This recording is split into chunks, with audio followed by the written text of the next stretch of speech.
Ова издание на емисијата на Прва Скопска, во која се подсетуваме на настаните кои беа актуелни и одбележаа неделава што изминува, ќе гледате. Во Скопје ќе бидат поставени 1500 бандери за Wi-Fi. Есен во Газибаба, во чест на денот на општината. По 3 години се гледа крајот на кружниот тек кај последна 24-ка во Киселавода.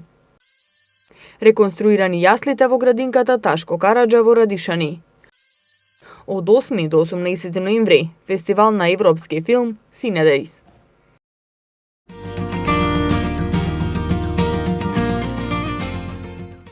До крајот на 2019 година, Скопје ќе стане Smart City, што значи дека ќе биде имплементиран паметен систем за управување со уличното осветлување. Македонската метропола ќе добие целосно смарт LED светло, кое ќе го замени досегашното улично осветлување. Како што најави градоначалникот на град Скопје Петре Шилегов, почетокот на проектот Скопје Smart City ќе го означи поставувањето на 1500 бандери за бесплатен бежичен интернет на територијата на цел град. Градот Скопје ќе побарува во постапката за Smart City Скопје 1500 бандери, смарт бандери така наречени, со преку кои што ќе овозможиме на територија на цело Скопје бесплатно Wi-Fi за сите скопјани. Така што воколку таа постапка заврши по моје очекување некаде до март наредната година ќе биде завршена, тогаш ќе можеме да зборуваме дека до крајот на наредната година Скопје ќе има целосно LED светло, смарт LED светло, не само LED светло, меѓутоа и бесплатно Wi-Fi за сите граѓани, не само средошколците. Тогаш ќе можеме така наречените смарт клупи како делови во мали скверови да можеме да ги имплементираме и да бидат ставени на употреба на граѓаните. Имплементацијата на Скопје Smart City ќе значи и поставување на така наречени паметни клупи, на кои ќе биде овозможено користење на интернет. Тоа, како што вели градоначалникот Шелегов, ќе значи модернизирање на градот и следење на модерните текови.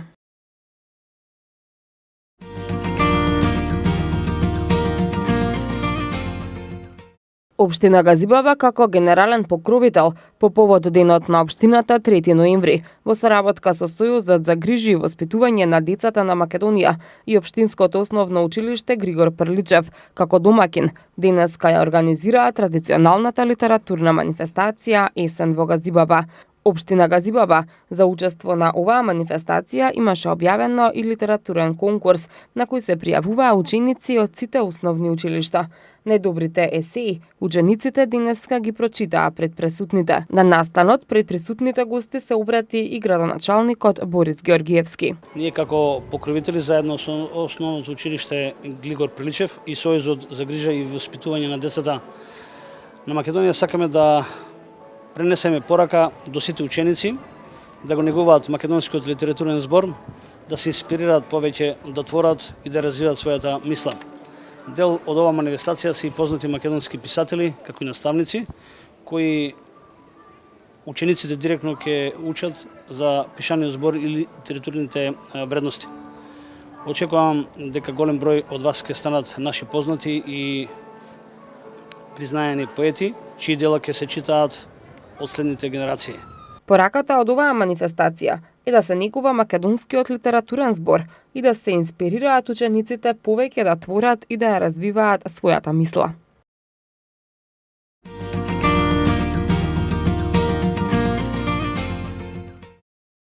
Уставниот суд на Република Македонија на денешната седница едногласно одлучи да не поведе постапка за поднесените претставки за оценка на уставноста и законитоста на деталниот урбанистички план и 10 во општина Аеродром. Постапката за донесување на деталниот урбанистички план според уставен била спроведена согласно Законот за просторно и урбанистичко планирање. Уставните судии укажаа дека тие ја ценат постапката, а не содржината на планови или нивната усогласеност со други планови. Од аспект на судот, деталниот урбанистички план и 10 е согласно закон и устав. Представката до уставен за деталниот урбанистички план ја поднале 12 физички и правни лица во 2017 година. ДУПот И-10 во општина Аеродром ја опфаќа локацијата кај мајчин дом каде што треба да се гради 9-катната стамбена зграда, на што реагираа локалните жители кои организираа и протести.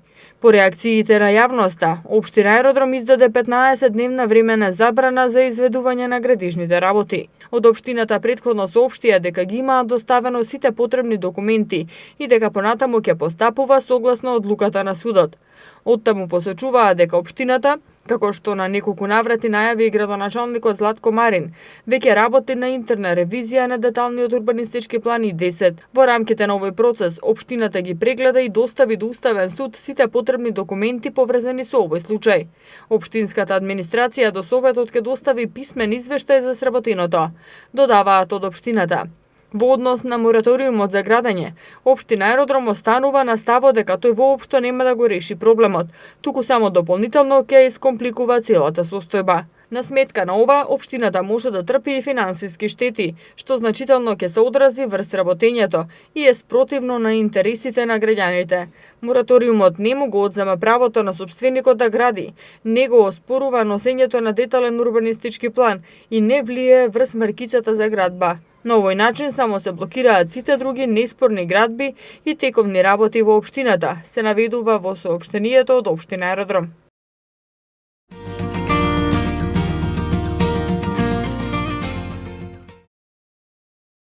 Одборот за доделување на наградата 13 ноември на град Скопје денеска по спроведеното тајно гласање официјално ги објави добитниците на наградата 13 ноември на град Скопје за 2018 година. Тајното гласање го спроведе комисијата што ја именува одборот.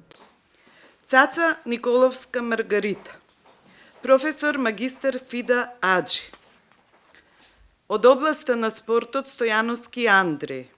Од областа на културата Коловски Марко Шабани Ресул. Од областа на уметноста Шукри Рамадан. Од областа на публицистиката Тахири Сефер. Од областа на архитектурата Павловска Даница Циги. Од областа на правни лица Геронтолошки завод 13 ноември, противпожарна бригада на град Скопје. Од областа на ученици и студенти Мустафа Оглу Арда и група ученици Мила Коцевска, Софија Стојменова, Нена Гиевска, Марија Гавриловик, Петар Тодоровски и Ведран Лауренчик. Наградата 13 ноември на град Скопје се доделува на физички и правни лица како знак на признание на градот Скопје за остварување во стопанството, науката, уметноста, културата, воспитанието и образованието, здравствената и социјалната заштита, спортот и физичката култура, техничката култура, заштитата и унапредувањето на животната средина и природата, како и во други сегменти на животот, трудот и творештвото, што представуваат посебен придонес за развојот на градот Скопје и за неговиот севкупен напредок и афирмација во Република Македонија и во светот. Наградата може да се додели на физички и правни лица од други држави кои оствариле посебен придонес за градот.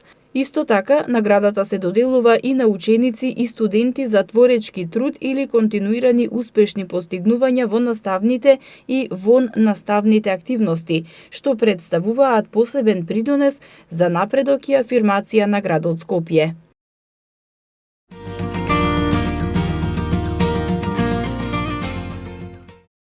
Здравиот начин на живот и здравата исхрана е се поактуелна тема за која што почнаа да зборуваат и градските власти.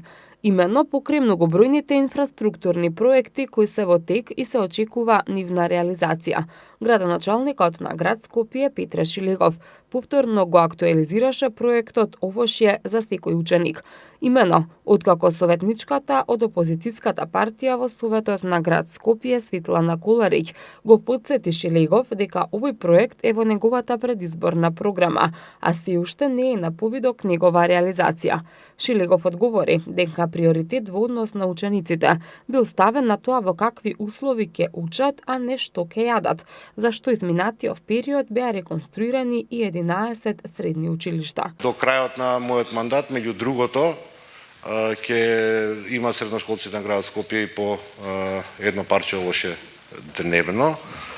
Она што навистина би сакал да го земе како предвид, кога ги определува човек приоритетите, за мене можеби поприоритетно беше да извршиме реновирање на училиштата каде што учат средношколците во текот на оваа година. Лично мислам дека ќе успееме во текот на оваа учебна година да овозможиме на нашите средношколци да здравиот оброк или парчето овоше во текот на еден ден го имаат на своето мени во текот на денот. Кога станува збор за овозможување на соодветни услови за следење на наставата, Шилегов истакна дека за првпат оваа година бесплатен превоз добија сите ученици од средните училишта на градот Скопје, без разлика на оддалеченоста од местото на живење до училиштето. А во план е во овој проект да бидат вклучени и учениците од приватните училишта. За сите средношколци без оглед на местото на оддалеченост на живење дозволивме бесплатен превоз во текот на оваа година. За прв пат откако, да речам, постои концептот на бесплатен превоз на ученици, не ги дискредитиравме, работиме на концепт со тоа право да бидат опфатени нашите помлади сограѓани кои што се ученици во приватните училишта, меѓутоа финансиската состојба, односно балансирањето на тој тип на категории во буџетот, веројатно ќе ни возможи или во текот на наредната или по другата година да ги изедначиме сите средношколци по правото на бесплатен. Најдобрите средношколци спортисти од Скопје неудамна се вратија од Нирнберг, каде што се надпреваруваа во ученичката средношколска лига, финансиски поддржани од градот Скопје, потенцираше Шилегов.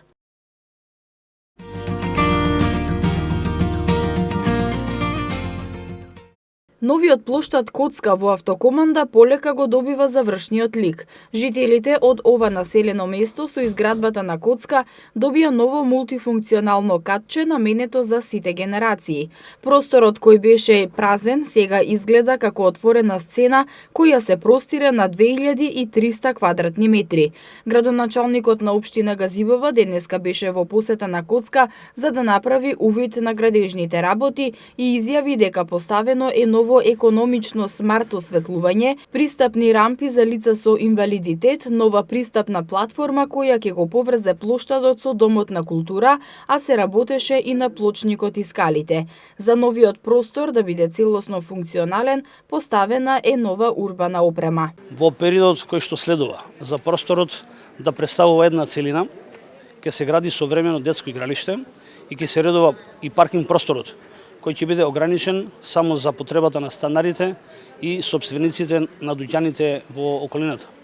Општина Газибаба на плоштадот Коцка најавува целодневен настан под мотото Вкусија Газибаба, вкус за сите генерации. Манифестацијата ќе се одвива од 12 до 20 часот и ќе понуди богата програма. Посетителите ќе можат да уживаат во музичките перформанси на музичките гости диџеи. А ќе има и презентација која ќе ја одржат угостители, занаетчии и производители на храна. Граѓаните ќе можат да слушнат и едукативни совети од врвни стручни лица за готварството и здравата храна за сите возрасти од компаниите кои што се наоѓаат на територија на општина Газибова. Градоначалникот Георгиевски додаде дека целта е фирмите да ги презентираат своите услуги и производи, а со тоа и да бидат лесно достапни за потребите на граѓаните. Општината ги поканува сите жители в петок да ја вкусат Газибаба на Коцка.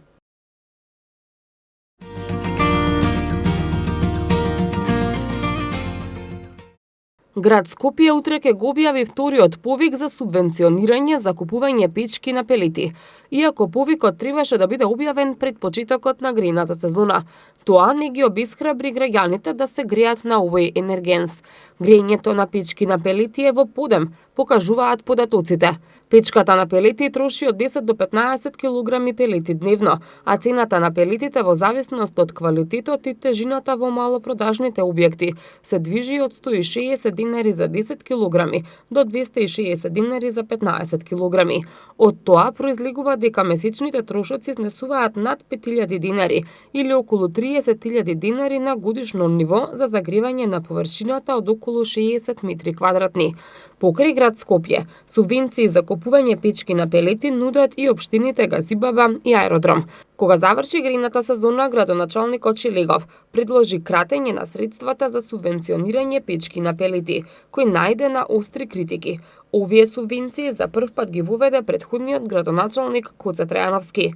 Грејењето на пелети, освен што за граѓаните ќе значи финансиски заштеди, во голема мера ќе се одрази и на заштитата на животната средина и намалувањето на загадувањето на воздухот.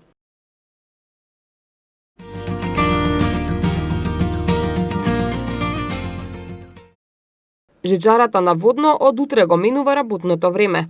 Јавното сообраќајно претпријатие Скопје информира дека од утре жичарата ќе работи по зимско работно време, кое ќе важи до 1 март.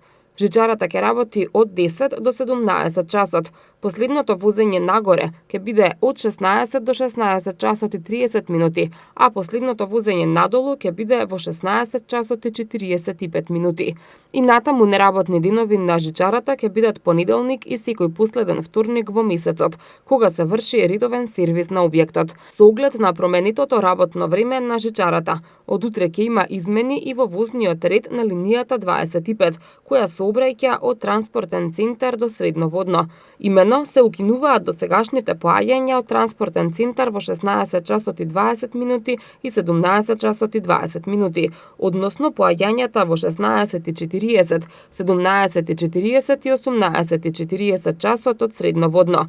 Линијата 25 во понеделник не е во функција, а останатите денови останува бесплатна за сите категории патници за време на викендите и државните празници.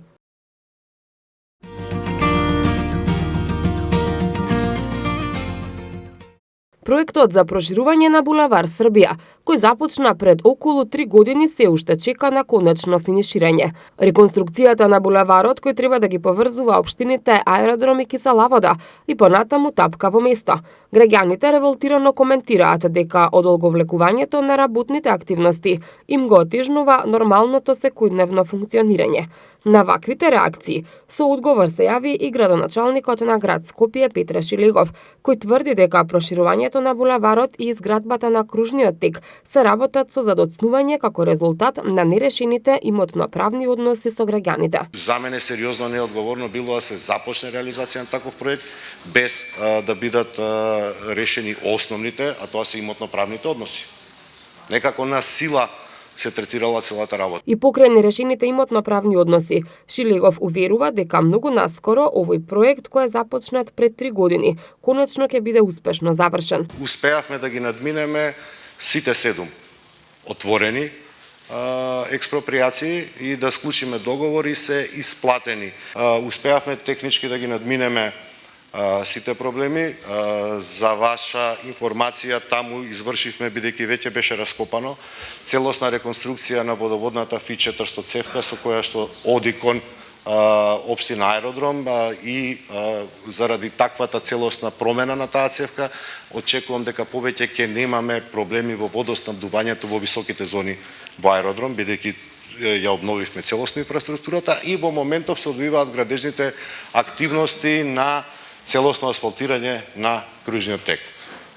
Конечно, после 3 години, со толку оставштина позади во целиот тој процес на реализација на тој кружен тек, успеавме да ги надминеме сите проблеми и да ја завршиме оваа работа, при тоа да обезбедиме квалитетно водоснабдување за високите зони во општина Аеродром. Со овој проект градот врши проширување и реконструкција на булеварот Србија од кружниот тек кај цементара до улицата Христо Татарчев, со што се гради нов кружен тек со диаметар од 36 метри, кој ги спојува булевар Србија, Христо Татарчев и Христо Татарчев крак 2.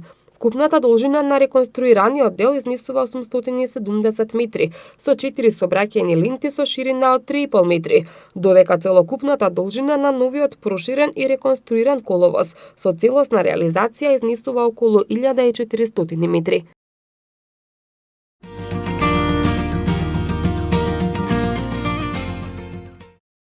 Во општина Ѓорче Петров активно се работи на уредување и чистење на општината. Деновиве целосно е реновиран и исчистен кружниот тек во населбата Хром. Како што информираат од општината, интервенирале за менување на урбаната опрема и за уредување на уште неколку локации низ Ѓорче Петров.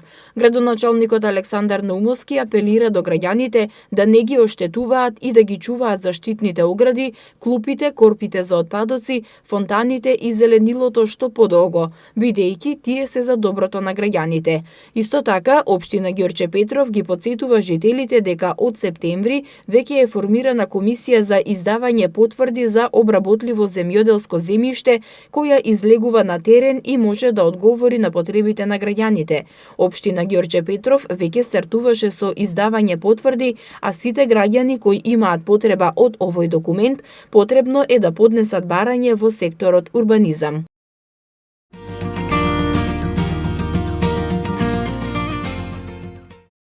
Општина Газибаба годинава го одбележува 42-иот роден ден. По тој повод на стадионот Металург се одржа есенски крос, каде децата од градинката Детска радост имаа спортски активности.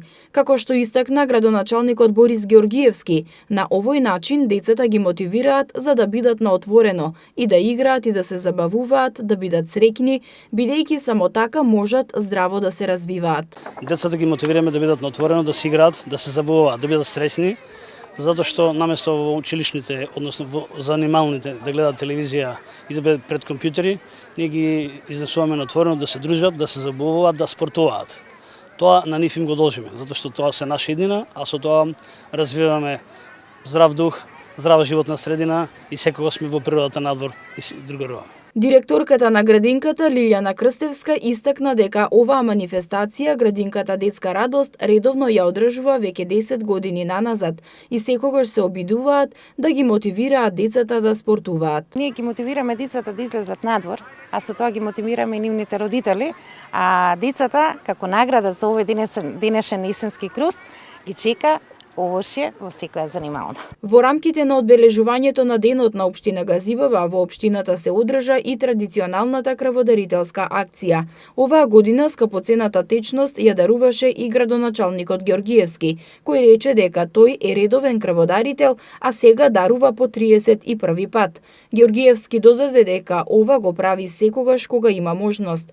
На денешната крводарителна акција до пладневните часови имаше собрано околу 100 крвни единици, а градоначалникот Георгиевски упати апел до сите граѓани на Газибаба да даруваат крв и да спасуваат животи. Сите што се здрави, млади, кои што може да дават крв слободно, може да се приклучат на крводарителните акции, се со цел да помогнат, бидејќи е тоа здраво и по можност што почесто во годината, бар минимум 2 пати, затоа што ова скапоцена течност е најприродната работа која што можеме на солидарен начин да помогнеме луѓето кои што е навистина непотребно. Доктор Бојан Тодоровски од Институтот за трансфузиона медицина за прва Скопска изјави дека во Скопје редовно се одржуваат крводарителни акции, а жителите на Газибаба се многу хумани, бидејќи од акциите што ги организираат овде се собираат поголем број на крвни единици. Најбитно е оној подготвителен период, значи пред самото дарување, значи дарителот да е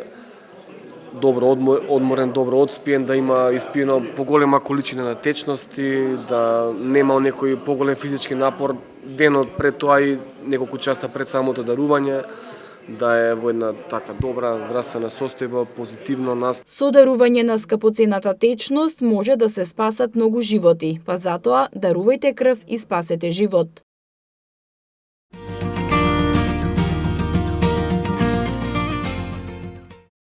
Престојот на дечињата од најмалата група во градинката Ташко Караджа во општина Бутал во населеното место Редишани од сега ќе биде многу попријатен и побезбеден.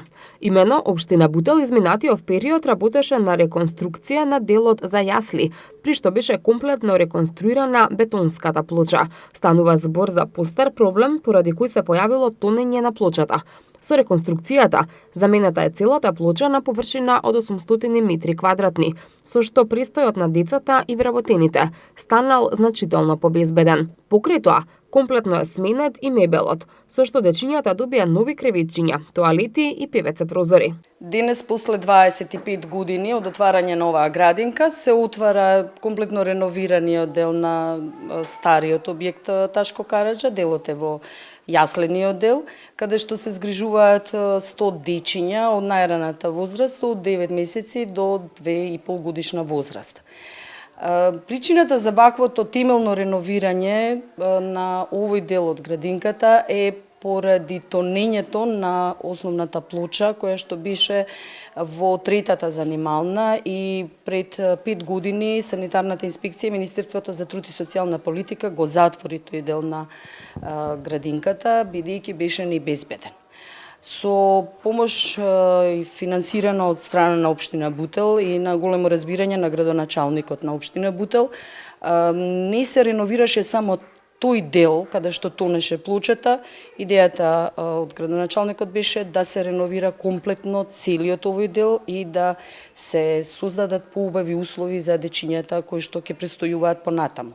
Во моментов тука се згрижени 70 дечиња, очекуваме поголем прилив, а со тоа и да се надминат проблемите кои што ги имаат родителите во општина Бутел, односно Радишани, населба Радишани, за згрижување на нивните најмили. Како што напомена и градоначалникот на општина Бутел Велимир Смилевски, општината има подготвено проект со кој се очекува во текот на наредната година сите градинки во Бутел да бидат комплетно реконструирани и уредени. Исто така, до завршувањето на градоначалничкиот мандат, предвидена е изградба на нова детска градинка, потенцира Смилевски. Денес имаме голема чест ние како општина да отвориме, тоест да реновираме една градинка на територија на општина Бутел која што е изградена пред 25 години.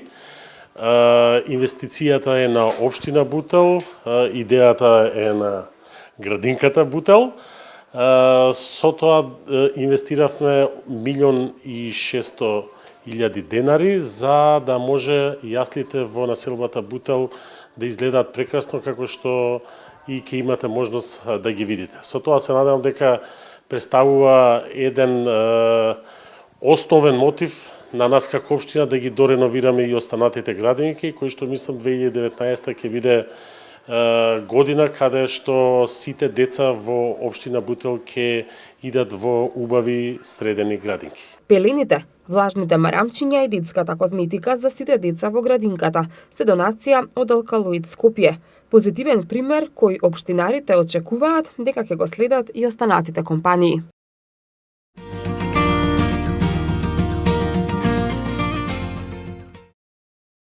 Општина Илинден апелира до сите граѓани и правни субјекти кои немаат добиено решение за данок на имот за 2018 година да се јават во општина Илинден одделение за администрирање со цел да поднесат даночна пријава за евидентирање на непријавениот имот и со подмирувањето на оваа обврска да дадат свој придонес за побогата и помоќна општина Илинден. Обврска за плаќање данок на имот имаат сите граѓани и правни субјекти кои се стопанственици или корисници на недвижен имот на територија на општина Илинден. Данокот на имот представува основен извор за финансирање кој локалната самоуправа самостојно го прибира од граѓаните и правните субјекти на територија на општина Илинден.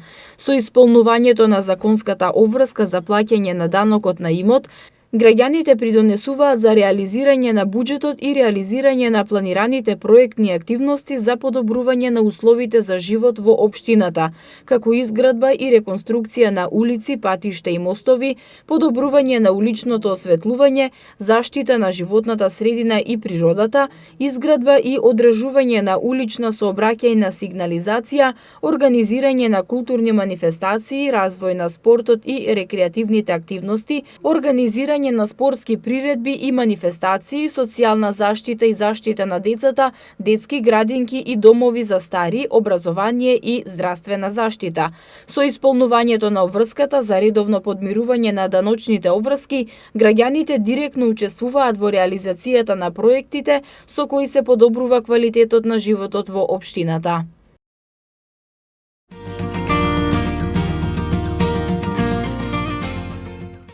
17-тото издание на меѓународниот фестивал на европски филм Cinedejs ќе се одржува во периодот од 8 до 18 ноември во организација на Младинскиот културен центар.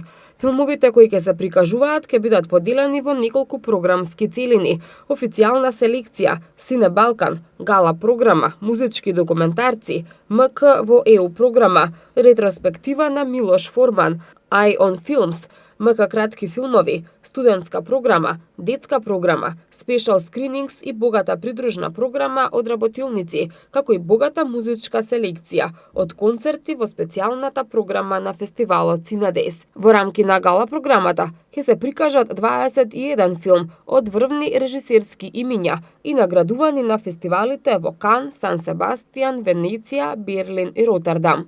Градоначалникот на град Скопје ги повика граѓаните да уживаат во одличната селекција на филмови и културно да се збогатат преку следење на проекциите.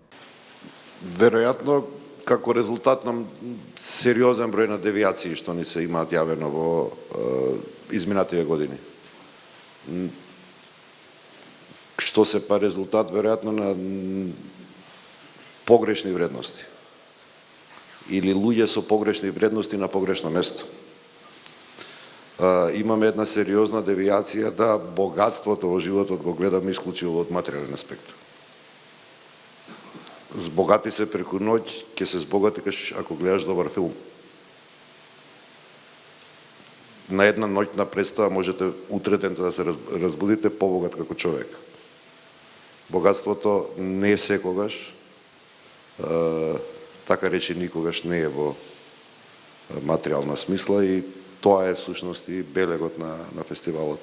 Да упатиме апел и до помладата публика која што е тука, меѓутоа и општо до јавноста, дека богатството е во добар филм, во добра книга, во добра музика, сето тоа што го промовираме како вредности, да се вратиме на промоција на вистинските вредности, што еден живот го прават поубав.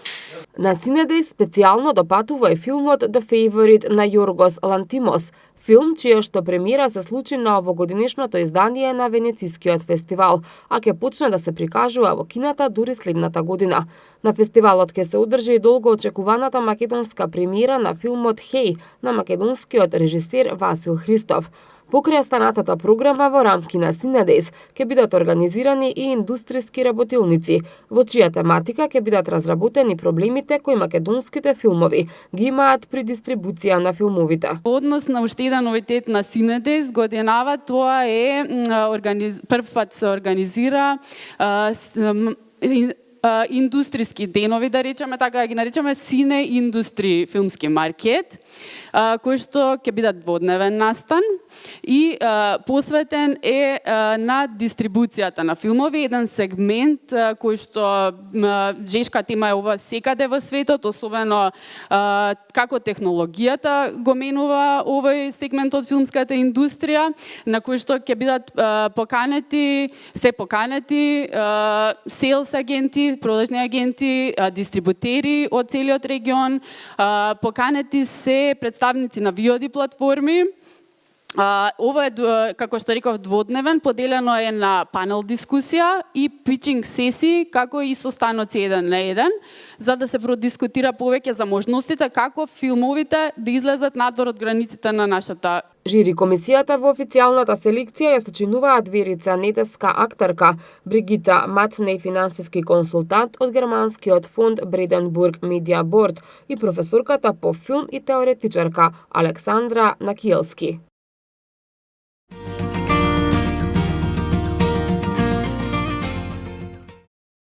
Стапката на користење модерна контрацепција во Македонија изнесува 12,8% и е најниска во споредба со земјите од југоисточна Европа и во Европа. Во Македонија се уште ниту едно контрацептивно средство не е ставено на позитивната листа, со што се отежнува или сосема се оневозможува пристапот до модерни контрацептивни средства на најсиромашните и социјално ранливите групи. Овие податоци ги објавија Сдруженијата Хера, Коалиција Маргини и Реактор истражување, чии представници го следа диалогот во Женева на Комитетот за елиминација на дискриминацијата врз жените со надлежните институции од државава. Диалогот се однесува на напредокот на земјата во спроведувањето на Конвенцијата за елиминација на сите форми на дискриминација врз жените. Трите здруженија во соопштение констатираа дека учениците во Македонија немаат пристап до основни информации во формалното образование како да го заштитат своето сексуално и репродуктивно здравје. Според истражувањата што ги посочуваат, само 13% од учениците добиле информација за користење презервативи, а едва и 2% учеле за орална контрацепција. Само дел од темите за сексуалното образование се опфаќаат на часовите по животни вештини, а сеопфатното сексуално образование и натаму се изучува надвор од училишните клупи, информираат здруженијата. Оттаму сметаат дека комитетот треба да побара од надлежните институции во Македонија да се развие соодветен образовен модел и наставна програма со цел воведување сеопфатно сексуално образование како задолжителен предмет во основните и средните училишта. Воедно да се измени законот за прекинување на бременоста усвоен во 2013 година, како и да се воведе медикаментозен абортус и тој да се направи пристапен низ целата држава.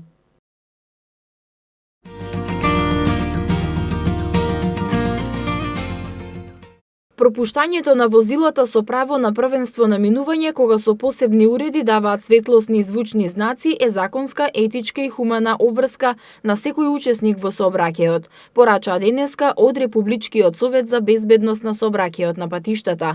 Оттаму ги советуваат возачите како да постапат во случај да се најдат во ситуација да го делат сообраќајот со возила со право на првенство на минување.